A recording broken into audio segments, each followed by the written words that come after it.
তাহলে এটা বাহিরেও জায়েজ আছে, মসজিদেও কি আছে? জায়েজ আছে। যদি কোনো অশ্লীল কিছু দেখে, খারাপ কোনো কিছু দেখে, সেটা বাহিরেও হারাম, মসজিদে দেখাও। কথা কি বুঝাতে পারছি? বাহিরে যেটা দেখা নিষেধ সেটা মসজিদেও দেখা যাবে না। তবে হ্যাঁ, ফেসবুক, ইউটিউব এগুলো চালাইলে আশেপাশে অ্যাড আছে, খারাপ জিনিস নিজে না চাইলেও অনেক সময় চলে আসে, মিউজিক বেজে উঠে, অনেক সময় আশেপাশে মুসল্লিদের ব্যাঘাত হতে পারে। সবচেয়ে বড় কথা হলো আল্লাহর ঘরের প্রতি এটা অসম্মান হয়। বাহিরে যতটুকু সতর্ক থাকবেন, ভেতরে আরো বেশি সতর্ক থাকতে হবে আল্লাহর ঘরের প্রতি সম্মান দেখানোর জন্য, আদব এবং শিষ্টাচারের জন্য।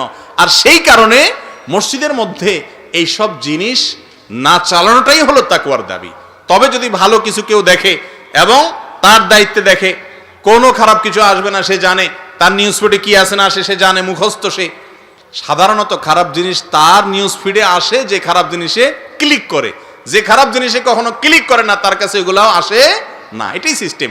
তারপরেও মসজিদে এগুলো চালানোটা, মসজিদের যে রোগ, মসজিদের যে আপনার মসজিদের যে ভাব গাম্ভীর্য, তার সাথে এটা যায় না, আল্লাহর ঘরের সাথে এটা যায় না।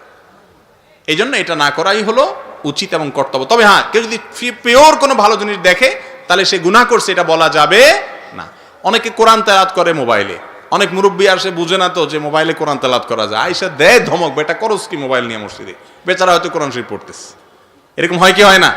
তো এই জন্য কে কি করতেছে মোবাইলে সেটা হলো মূল বিষয়। খারাপ কিছু করলে সেটা মসজিদে করলে বাইরে করার চাইতে অবশ্যই কি হবে? বেশি গুনাহ হবে।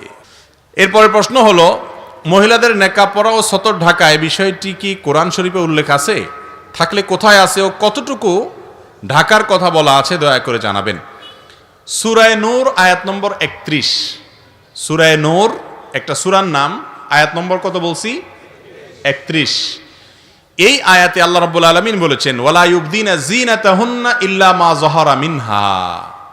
মহিলারা তাদের শরীরের সকল সৌন্দর্য এটাকে ঢেকে রাখবে, এটাকে প্রকাশ করবে না, ইল্লা মা যাহারা মিনহা, তবে যেটা এমনে প্রকাশিত থাকে সেটার কথা ভিন্ন। এই ইল্লা মা যাহারা মিনহা এটার ব্যাখ্যায় মুফাসসিরদের নানা রকমের মত আছে।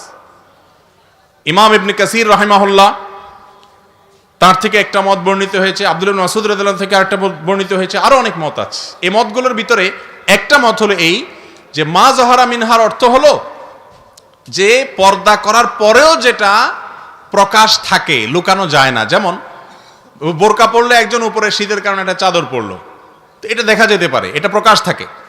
আবার অনেক উলামায়ে কেরাম বলেছেন চেহারা এবং দুই হাতের কবজি এটা হলো মা যাহারা মিনহার ব্যাখ্যা।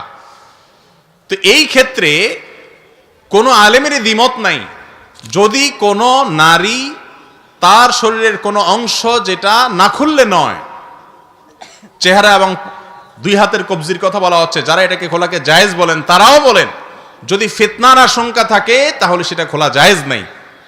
আর আজকাল এমন একটা সময় আমরা আসছি, মানুষ তো মানুষ, পশুর হাসে পর্যন্ত, পশু পর্যন্ত মানুষ থেকে নিরাপদে থাকতে পারে না। মানুষের যৌন জুলুম এবং অত্যাচারের শিকার হয়ে যায়, পশুর চাইতে অদম হয়ে গেছে মানুষ। শিশুরা পর্যন্ত নিরাপদে থাকে না, বৃদ্ধারা পর্যন্ত নিরাপদে থাকে না, বোরকা পরেও নিরাপদে সবসময় থাকা যায় না। সেখানে যত বেশি উন্মুক্ত থাকবে তত বেশি তাদেরকে নিয়ে মানুষ বাজে চিন্তা করবে, জেনা করবে।